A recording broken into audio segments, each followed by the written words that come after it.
Sa pagdalo ni Pangulong Ferdinand Marcos Jr. sa Saudi Arabia para sa ASEAN Gulf Council Summit, pumirma ng 4.26 bilyong halaga ng investment agreement ang mga Saudi business leaders na mapapakinabangan ng 15,000 na Pilipino sa construction at human resource services.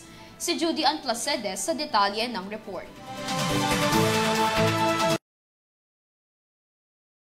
Nagtungo si Pangulong Ferdinand Marcos Jr. sa Saudi Arabia para sa ASEAN GCC Summit upang ibahagi ang mga prioridad ng Pilipinas sa enerhiya, seguridad sa pagkain, logistics, digital transformation at proteksyon ng mga overseas Filipino workers. Sa kanyang departure statement, ipinahatid din niya ang mga plano para sa Maharlika Investment Fund. Sa unang araw ni PBBM sa bansa, pumirma ng $4.26 billion na halaga ng investment agreement ang mga Saudi business leaders na mapakikinabangan ng 15,000 na Pilipinong constructions at human resources services. Inanyayaan niya rin ang mga ito na mamuhunan sa Maharlika Investment Fund para sa mga infrastructure project at matuto sa kanilang karanasan sa pamamahala sa pondo.